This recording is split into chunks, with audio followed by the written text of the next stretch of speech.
প্রিয় বন্ধুরা, আপনারা দেখছেন ভাবধারা চ্যানেল।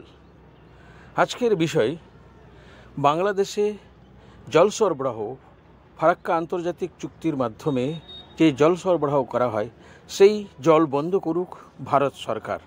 এটি একটি প্রতিবেদন, শুধুমাত্র নিবেদন, সুতরাং এটাকে অন্য কিছু ভাববেন না। আপনারা দেখছেন সামাজিক মাধ্যমে বেশ কিছুদিন ধরে দেখা যাচ্ছে ভারতীয় পণ্যের বয়কট করছে বাংলাদেশি বন্ধুরা। বাংলাদেশি বন্ধুদের অনুরোধ, পণ্য যখন বয়কট করছেন তখন জলটাও একবার বয়কট করে দেখান না। আর বাংলাদেশকে জল দিয়েই বা ভারতের কী লাভ? বন্ধ করুক ভারত সরকার বাংলাদেশকে জল দেওয়া। ফারাক্কা ব্যারেজ প্রজেক্ট গড়ে তোলার জন্য যারা অক্লান্ত পরিশ্রম করেছেন, জমি দিয়েছেন, আজ তাদেরকেই কত কষ্ট করে জীবন জীবিকা নির্বাহ করতে হচ্ছে শুধুমাত্র এই জল চুক্তির কারণে। এই বিষয়ে এলাকার নেতৃত্ব এবং সাধারণ মানুষের মধ্যে কোনো সচেতনতাই পরিলক্ষিত হতে দেখা যাচ্ছে না। ফিডার ক্যানেলের পশ্চিম পার এবং পূর্ব পারে প্রচুর মানুষ যাতায়াত করে নিশিন্দ্রা এবং ঘোড়াইপাড়া ঘাট দিয়ে। লক ক্যানেলটি একমাত্র মাধ্যম কলকাতা থেকে এলাহাবাদ পর্যন্ত যাতায়াতের জলপথ হিসেবে। তেমনি এই জলপথকে অতিক্রম করে শুধুমাত্র ফরাক্কা ব্লকের লক ও ফিডারের পশ্চিম পাড়ে 5 থেকে 6টি উচ্চ মাধ্যমিক বিদ্যালয়ের ছাত্রছাত্রীরা ও শিক্ষক সহ বহু এনটিপিসি ও অম্বুজার শ্রমিক যাতায়াত করে এই জলপথ অতিক্রম করে। অথচ দেখা যাচ্ছে প্রতি বছর মার্চ মাস থেকে জুন পর্যন্ত বাংলাদেশের জল সরবরাহের কারণে জল কমে যাওয়ার ফলে নদীর নাব্যতা পূর্বের তুলনায় অনেকটা কমে যাওয়ার কারণে ঠিকমতো নৌকাগুলি ঘাটে লাগেন।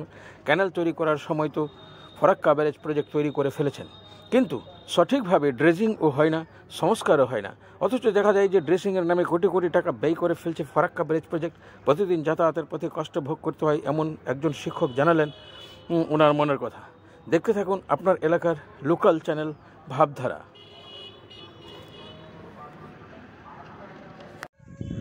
এই যে এখন আপনাদের স্কুলের টাইম, আপনারা ঠিক টাইমে পৌঁছতে পারছেন না, এর কারণটা কি? এর কারণ হচ্ছে জলটা কমে গেছে, এই ফিডার ক্যানেলটাই কমে যাওয়ার ফলে হচ্ছে নৌকাগুলো ঠিকমতো আটকে যাচ্ছে, এপার ওপার করা খুব মুশকিল হয়ে যাচ্ছে। বিগত কয়েকদিন ধরেই দেখছি মানে একটা নৌকা মিস করলে মোটামুটি আধা ঘন্টা লাগছে আবার ওই পার থেকে নৌকা আসতে।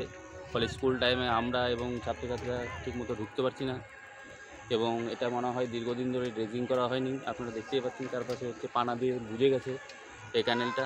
তো এটা ইমিডিয়েটলি এই ড্রেজিং করা উচিত, পানাগুলোকে সরানো উচিত এবং নদীটাকে আবার স্বাচ্ছন্দ্যে ফিরিয়ে আনা উচিত, যাতে হচ্ছে সাধারণ মানুষ, গ্রামের সাধারণ মানুষ এবং ছাত্রছাত্রীরা, শিক্ষক শিক্ষিকারা স্কুলে ভালো মতো যাতায়াত করতে পারে। স্যার আপনার নাম? আমি অশোক মণ্ডল, সহকারী শিক্ষক, নিশিন্দ্রা স্কুল।